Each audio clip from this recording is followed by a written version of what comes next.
Hey guys, Mark Moore here with my good friend Gabe Cooper, and we just want to have a conversation this morning about money.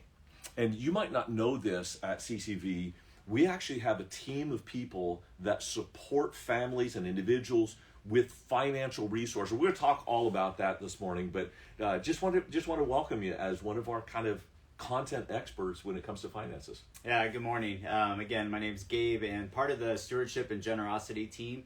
And we're excited for this conversation because I think there's a lot of things that we can help unpack and share with you, kind of the resources that we have to just help you take your next steps in this area. Yeah, and you're putting them like at their fingertips, all kinds of classes and interviews and resources. So we'll get to that. And we have a lot of questions that are coming in as well, so please continue to send those in. We're going to do our best to help address them. But Mark, one of the questions that I get over and over again in my role as I meet with people is, why does the church speak about money so many times throughout the whole year? And I know that there's maybe a thought that we speak about it all the time, but yeah. So let me be really clear. It's because we're greedy and we want to build big buildings. No, of course not. We actually are trying to reflect kind of what's in the Bible already. Did you know that the Bible talked about money more than heaven and hell combined? And here's the reason why. Because God knows how much money affects our lives. So I guess I would ask the question this way. What's important to people, and do we talk about that in proportion to its importance to people? So we will talk about raising kids. We will talk about relationships. We will talk about sex and sexuality. We will talk about psychology and mental health. We've talked about all of those things this past year. And if you actually want to put pencil to paper to it, we talk far less about money proportionally than Jesus did. This year, 2 sermons. Out of 52, 2 sermons. I think the reason people are it feels like it's bigger than that is because it's uncomfortable to some people. And it's typically not uncomfortable to the people who are already generous. And I don't think it's uncomfortable for people to think about giving their money to God or talk about giving their money to God. It's uncomfortable in my experience because people don't have their own house in order and they're struggling financially. It's a pain point. And so you bet we're going to talk about a pain point if we can help you out of your pain. And that's really what your role is. Mm-hmm. Yeah, and I love that we're able to not just talk about it, but also provide resources and helpful things that no matter what situation you're in, you can find something to help you just make one little improvement in that area from a biblical perspective. There's a lot of different voices out there when it comes to personal finances and just overall stewardship. And so I'm always encouraged to not only be able to hear what the Bible actually has to say about this, because that should be what we're looking at for truth, but also what's the practical steps in today's world as things are changing so dynamically. And so, I just want to point out one quick resource. As Mark mentioned, we just got done with a 2-week series that was called Mind Your Business. Yeah. And if you haven't checked that out, again, it was phenomenal. Pastor Ashley and Dave Stone unpacked just some really deep insights and just personal reflection moments in this area. And then we also launched a new Stewardship and Generosity page for you as well. So if you're on the app or if you're online, you can go to ccv.church/stewardship. And the main point there, there's a ton of resources in this area. But one, we want you to do 2 things in there. And again, this is for your benefit. It's 100% confidential. I know sometimes people might think like, oh, they're tracking my information or some of these things are stored. This isn't the case. This is truly for you and your family to benefit. But there's a survey in there, really short. It's a 1-click button for just tell us what your financial journey is right now. Where do you classify yourself? And there's a couple of different areas. Somebody might say, you know what, Mark, I'm really just trying to survive right now. Yeah. Like I can't pay my bills. I have no idea how I'm going to get past the next week. You might have those that say, hey, we're just struggling. We think we're trying. Every time we try to get ahead, it goes backwards. Then they may get to a point where they feel secure. And then some may say, you know what, I actually have surplus. And we have resources in every one of those categories for somebody to self-identify, because you know best what situation you're in. Yeah, and the way it felt to me, Gabe, is is not like they want to know where I am so they can, somehow read my mail. It really felt to me like a self-assessment to know what resources I need. And that's it. Actually, if you answer honestly, you're going to get automated, put at the top of the list, the resources that are most helpful and practical to you. That's right. So there's a question that came in. This is an interesting question. What does money symbolize in the Bible? Is it more than currency? And you mind if I field that one? Take it, yeah. The Greek word is mammon, Mammon. Mammon is not just like coins, because coins and dollar bills, that's actually late in the game in terms of biblical history. It's a later invention when they needed something portable for travel. Most people bartered with, vegetables and livestock and clothes. So when Jesus talks about the love of money or the love of mammon, he says, don't store up for yourselves treasures on earth where moth and rust destroy. It wasn't cash. It was actually clothes and property and fruits and vegetables and farm animals. It has to do with the resources that God has given you to live life generously.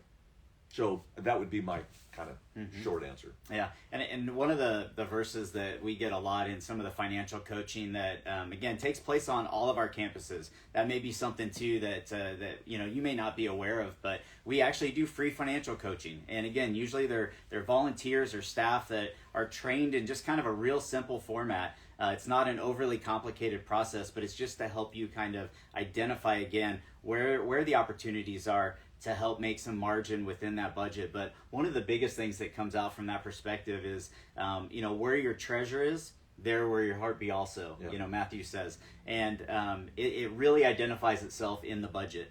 If you were to look at my budget, just being honest, you would know that Starbucks, my heart is very close to that. So, again, if we're identifying is God first in my finances, that's a pretty big piece of knowing where my heart is tied to that. Yeah, totally. And it really is about helping people take their next steps towards God. And if God doesn't have your money, there's probably some other parts of you that he doesn't have as well. Mm-hmm. And so this is a practical question I think you can answer well. What does CCV do with tithes and donations? Is there a difference between the two? There is. The definition of tithe, just by what does tithe actually mean? It's 10%. So, when sometimes I'll hear like, hey, I tithe to the church, I'll throw, $100 here or something there.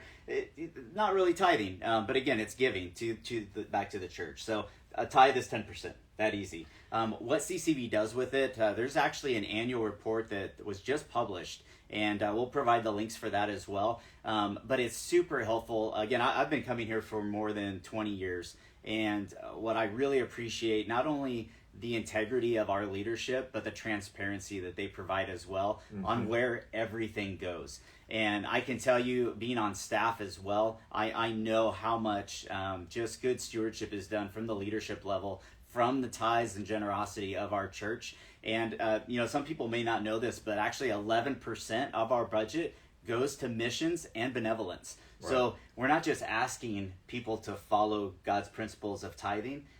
We're actually doing 11% to missions and benevolence ourselves from the leadership. Here's another interesting stat. Most churches spend about 55 to 65% on salary for staff. You want to guess what ours is? It's under 40%. So I think it's like 36, 37%. Why is that? Because we allow members to engage in ministry. And so from a stewardship standpoint, I don't know of another church that has that low of a margin for staff. And obviously, some of it's going to go to buildings and upkeep. Some of it's going to go to administration. But we also have, and this is kind of cool, I think about our national budget where our debt is so out of proportion. We actually build into the budget margin so that when we do launch a new campus, we're not having to borrow from the bank as much. And sometimes we do because of just the way that the numbers crunch. But we actually have margin built in to grow our church in appropriate ways without crippling debt. Yeah, and again, the main reason for a lot of the way that they do the budget is to support adult ministry, student ministries, kids ministries. And again, if you've seen the programming on the weekends, the excellence that goes into bringing people to Christ, and Cheerios and just other supplies. But it's a phenomenal use of the resources. I love that you said Cheerios, because they're so expensive. They really are. Yeah, it's crazy. So Gabe, I want people to meet you, but I also wanted them to know about some others on the stewardship team, a group of people that is employed by CCV to help others make their next step in financial integrity. And again, the purpose is not so that we will build our budget, is so that we will build your spiritual journey with Jesus Christ. So it's you, and who else would you introduce? Yeah, so myself and Bert Williams, we help kind of lead the initiatives and strategies that are rolled out from our exec team on all things related to stewardship and generosity. And our main focus is really to educate, train, and equip everybody in our church on their financial journey, but with the intent of impacting the kingdom. Again, it's easy for us to try to get personal finances so that we can grow our own kingdom, but we know that there's a better perspective out there, and actually all these financial steps fall into place a little bit better once we have this different kingdom perspective, which is hard to self-identify. But again, in this quick survey, we also threw a link in there to help them identify where they're at in this generosity piece. Yeah. Some might go, I don't really even know what I should be doing. And that's okay. A lot of people are there. Some might be tithing, and some might say, you know what, Mark, I have a lot of margin. I really don't know what to do with generosity. Well, a couple of cool things that you guys have done, Gabe, that has really impressed me. I know that Financial Peace University, the Dave Ramsey curriculum, I went through it. When I went through it years ago, I think I had to pay like over $100 to do it. Our church is actually paying the fee for everyone to have that resource for free. That's pretty incredible. It is. And I just want to highlight right now, we have financial peace classes going on every campus. It's a 5-week class. We provide childcare. We really have tried to remove every barrier possible. And again, it's free. So it's a full year membership. And it's not just financial peace. You may say, I've already taken that. Well, great. There's a Smart Money, Smart Kids curriculum. If you have kids, you want to teach them about money. Or Legacy Journey. How do I set up my legacy for long-term impact? And what does that look like? I want you to talk about that, because that was the second thing that impressed me. Is a lot of people later on in their life, or some have really made a career early and really built their financial security early. What am I going to do with that at the tail end of my life, or after I pass away? I know a lot of wealthy people that, man, some have ruined their kids by just dumping in their lap, and it's become an irresponsible. It's like Solomon. It was interesting. In Ecclesiastes, he said, "Who knows whether you pass this on to your children?" He was rich, and they just blow it. And lo and behold, Rehoboam, Solomon's son, not only did he blow his personal wealth, he divided the kingdom. So talk about what someone can get from us in terms of leaving a legacy. I think just one of the big things is on the number of resources is just having the conversation about it. Oftentimes we find that people don't even have this conversation, and they get to end of life and maybe have never even started a conversation with kids. So one of the things that Bert and I will help do too is get with people and just really help unpack what their personal situation is, and help identify very unique resources that we can help connect them with. We have business leaders that may be contemplating a business transition or an estate transition, and they don't know what are the best ways to go about that. There's actually resources that we can point them to where they could actually use those funds from proceeds rather than paying the taxes. Wow. Could be benefited toward the kingdom. So again, there's a lot of different tools out there that we can help connect with just a conversation to say, hey, we didn't even know these opportunities were there. Yeah, so here, we can't see you. You can see us. We can't see you. What I'm hearing you say is that you can help parents guide their children in learning financial principles, that you can help people with financial stewardship, setting up a budget, Financial Peace University, leaving a legacy. I'm wondering, Gabe, these people out there that we can't see, what are maybe 2 or 3, maybe 4 of the main questions that people ask you when you sit down with them about finances? The number one thing is that it's hard for them to get ahead because there is zero margin in their life. And honestly, like no matter what the scale of money is, I've met with everyone from, maybe stay-at-homes to CEOs. If you don't have a plan in place, it's not a surprise that you're not getting the results that you want. So are you saying that the issue is not how much is coming in? Never. The issue is the plan of how it goes out. Yeah, let me ask you this. If you had a job where every month your manager gave you a set amount of money and came back and said, Mark, how'd we do this month? And you just said, I have no clue. Yeah. You may not be employed very long, right? And again, the parallel is the same with God. When he's entrusting us, again, we're stewards of the resources he's given us. Yeah. Again, a simple budget of mapping out where everything goes, and being able to see, do we have margin? Are we going into debt? People just get overwhelmed sometimes and go, I don't really know. But again, on the CEO side, I've seen a surplus of money, and when we do a budget, they're blown away with how much is really there for kingdom. So this question didn't come in from those online. It's actually from me. Mm-hmm. And I want to ask it because I think a lot of you out there are going, man, my finances are so screwed up, and nobody else is as bad at this as I am. What percentage of people do you find, rough estimate, don't currently have a plan for their personal budget? 90%. Whoa! Yeah. Really? Yeah.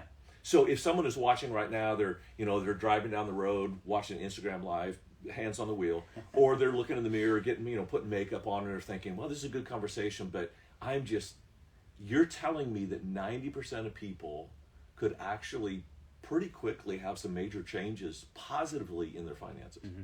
That's incredible. It's third grade math, but it's the behavior behind it and kind of the goals and maybe just feeling some type of hope. I think for a lot of people, especially the last couple of years, have some discouragement when it comes to finances. But again, the resources, let us help you. Let us help you raise the hand to say, here's where I am, and let us help share with you what we have for you. Okay, tell us again about the resource page very clearly, because you got someone driving. Yep.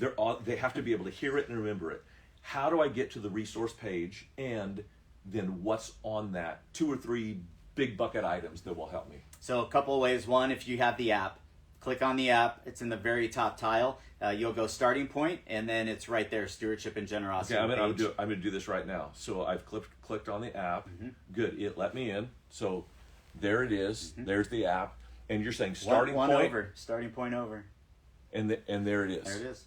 So that's okay. If you have the app, and if you love Jesus, you do.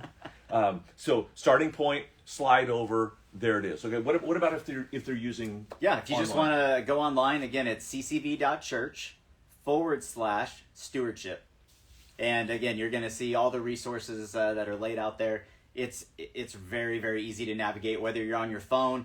Again, I would just encourage. Now you got me curious. We do a lot of binging, right, of different shows throughout the evening or day. I just pray. That's right. But maybe we use some of that time to pause and do a 30-minute scroll in this site and try to find something that maybe is new and encouraging to you.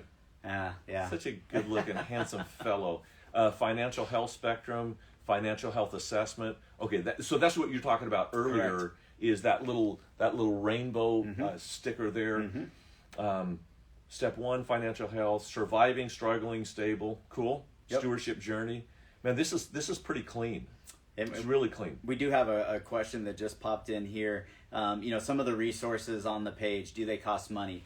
Like you said, again, our leadership feels so strongly about this that we want to remove any barriers we can, and all the resources that are on here are at no cost to you, which is pretty unbelievable.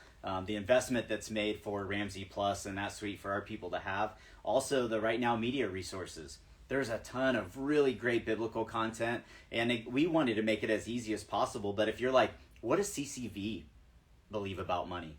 The first thing you click on there is our voice with these messages. And again, we've tried to make it as easy as possible. You can just click on it. It'll kick you out to a little library of maybe our top 3 or 4 messages. Yeah.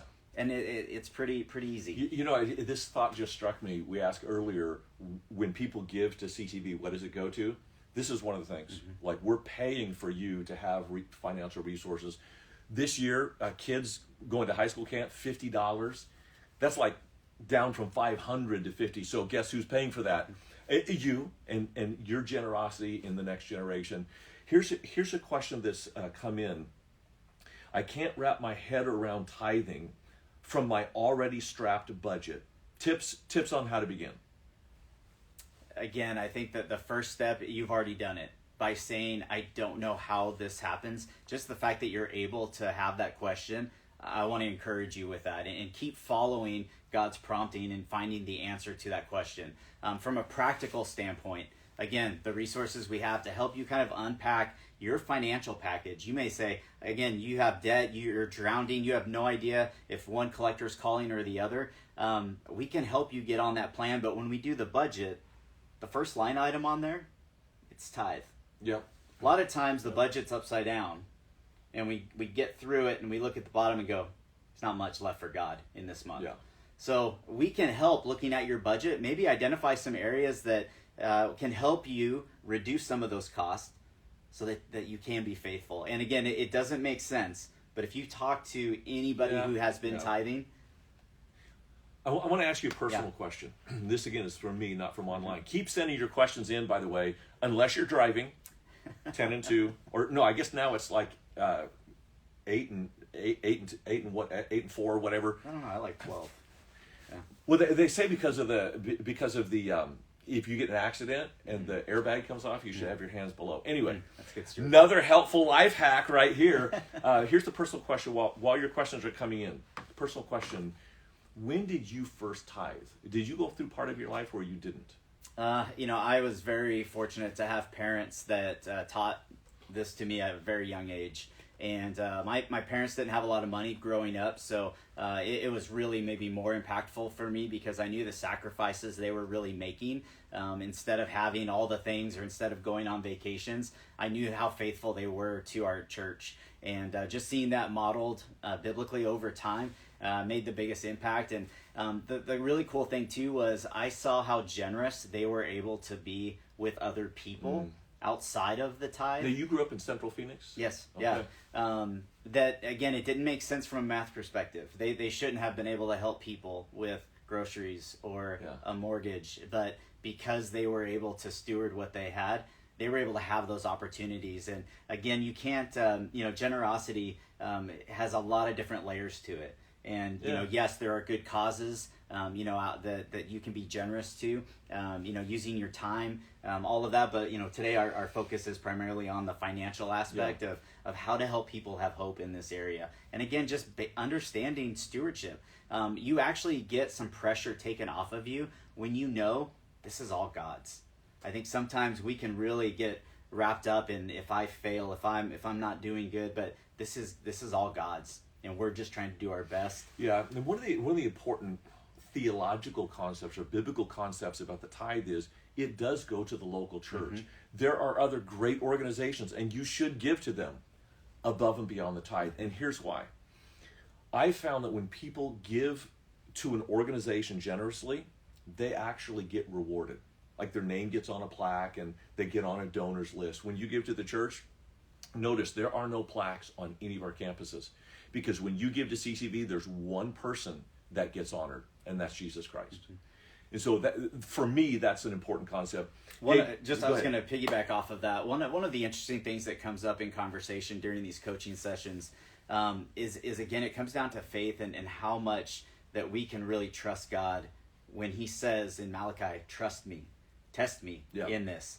And again, like when God says test me, like that's kind of for me, like I don't want to test, like I better listen when he says that. Yeah. We believe such incredible things that Jesus rose from the dead. We believe in the miracles that we read in the Bible. We believe in all of that, but we struggle sometimes to believe that he's going to take care of the 90% on our own. Like again, it's just a heart movement to understanding that, okay, in that perspective, I have that faith. So since you said that, let me follow up with this question, because the person asks, generosity is usually tied to money. Are there other ways to live a generous life? And before you answer, let me just remind you, this is not a replacement for financial generosity, but what have you seen come out of financial generosity that leaches over into other forms of generosity? Yeah, what we find typically is when you're already engaging in these areas, your eyes almost have a new set of lenses. Yeah. And Wow. and not only do you have maybe more gratitude in your own life, regardless of the circumstances that are going on. Again, we all struggle. We all have things that happen to us. But the fact that gratitude naturally leaks into seeing the blessings around us, and it's not always financial. But again, we're able to see other opportunities as well where our eyes may not have been open to seeing somebody that we could help out. Or when we hear something that comes up in the neighborhood group, we're actually able to help go serve or impact that area. So the generosity, it's, the financial piece, if once you understand that stewardship side of it, it just helps open up so many more doors that your eyes maybe were not even open to. Yeah. Hey, keep sending your questions in. We're going to get to more of them at the end. But I got to stop and tell a quick story. About 2 months ago, a young woman, 24 years old, caught me in front of the church. And she said, hey, I just need to let you know, 6 months ago, I was in such a world of hurt. And I asked you, like, how can I deal with my own mental health and anxiety issues? And I encouraged her to memorize Romans 8. And she did. She actually, word for word, she can quote Romans 8. And she said, that gave me so much mental health that my counselor actually told me, you don't need to see me anymore. And then a few weeks later, so the Word of God gave her healing. A few weeks later, Dave Stone preached on tithing. And she goes, well, I can't afford to tithe. No, wait a minute. I'm not paying for a counselor anymore. And she could afford to tithe. And because she did, suddenly her life was not inward focused, but outward focused. And that gave her, tithing gave her impact to solidify her mental health. I love that story. Okay. Yeah, so, some of the things that we really enjoy too is engaging with kind of the young professionals that are growing up. You're getting your first couple jobs, you're getting your feet landed. And again, personal finances may not even be something that's on your radar, but I can tell you, if you're able to start taking those steps now of setting a budget, having margin, looking for the future of, how do I get to retirement? What does that even look like? Yeah. You will be light years ahead of your peers because a lot of the times, we're triaging those close to retirement, and unfortunately sometimes saying, I don't think you can retire for a while. Because we weren't able to take those steps early on. So again, try to have this conversation sooner than later. So Gabe, I know that you and your wife Lori, incredible people. Who's more generous, you or Lori? I would say in the beginning, it might have been just me as the financial nerd, but the more that she was brought into the conversation from the free spirit side, she's definitely more generous. Wow. And definitely gives different things out there that make me a little uncomfortable sometimes, which is great. That's good. That's good to hear, because I think a lot of people are in a relationship and they might be willing, their spouse might not be. So here's the question that was asked. How do I begin a conversation like this with my spouse? We're on such different pages. Give me some hope. Mm-hmm. So practical tips. When you have this conversation, probably not at 9:00 at night when your brain is fried and the kids are giving you a hard time throughout the day. So do it when you're both fresh, to just touch on the subject, to go, hey, how can we go about making our finances better, or how can we talk about engaging in the tithe? And a couple of, again, just practical things. Find a resource that you can go through together and then use that as a conversation point. I remember when we were first married, we fought about money in that first year more than the entire 18 years that we've been married to this date. And it's just because we weren't on the same page. We went to a financial peace class, we watched what was presented, and then when we went home, we got to talk for 1 hour during that week of what we learned and what the game plan should be. And again, that just kind of really got us on the same page, because none of us were experts, but we were able to look at some content and make the best decision. Gabe, you just said something that really struck a chord with me, because my wife and I have always tithed. We have never fought about money. I can't remember one single fight, but it is the single greatest fight in most marriages. If we could just take that off of a marriage, we're giving not just emotional support, like someone with anxiety, and financial support, raising kids, we could really put a dent in some of the triage of marriages as well. And I would say for those that are single, again, just a really practical step is to find somebody that can be an accountability partner for you.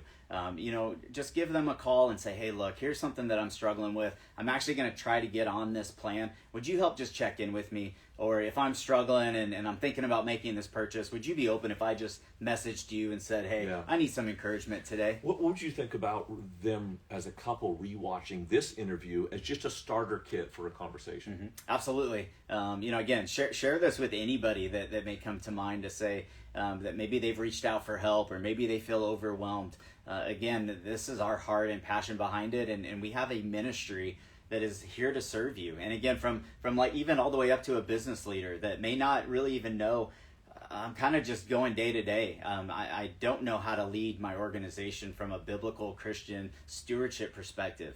Again, we have tons of resources that we can help give you to just be that better leader. So we're gonna kind of work our way to a period at the end of the sentence. But I love this question: is it wrong to be motivated by money? Is earning more a slippery slope?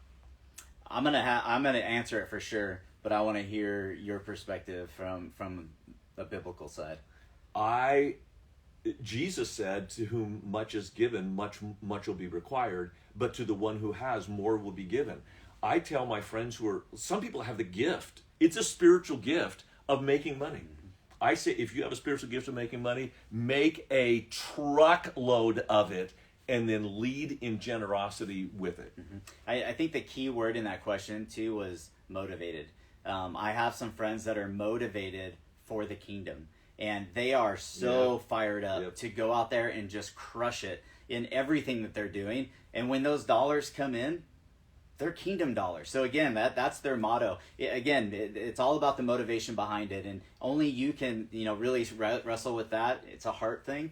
But again, find somebody that you can have that hard conversation with to say, here's what I'm wrestling with. Help me become a little bit better in this area. Yeah, that's super cool.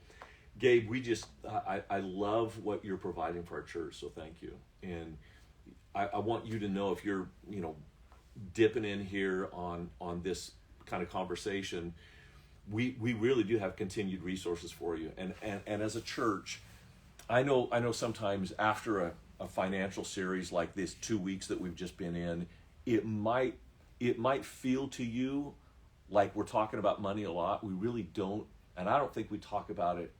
Actually, I think we talk about it enough because how we talk about it. But you need to know what motivates us. It's putting together resources so that families can have more stable marriages, individuals can have better mental health, kids can have a pattern and a template to live their lives with an integrity and financial stewardship that really sets them up for spiritual success in life. It struck me, and I guess I'll close with this. The Holy Spirit has given all of us certain spiritual gifts, individuals' spiritual gifts. I also noticed that the Holy Spirit has given certain churches spiritual gifts. Some churches are great at worship, some churches are great in the Word, some churches are great in evangelism or in social service. If that's true, could it be possible that God has given nations spiritual gifts, propensities and opportunities and historical, like for such a time as this? No nation on the history of the planet has ever had more opportunity to make more money than the United States of America. And yet we know money is one of the most important spiritual gifts, but also one of the most critical spiritual dangers. We are at a time when our nation could fund, in large part, the completion of Jesus' final command to go into all the world and make disciples. What if God created part of the gift of our country to be generous to missionaries around the world? We're funding missionaries in Ukraine right now. What if God gave us this resource of making money so that we could resource his final command? That, to me, is an incredible thought. Hey, thanks for joining us for this conversation. Share it with a friend. Keep sending your questions in. We'll do our best to answer them online. God bless.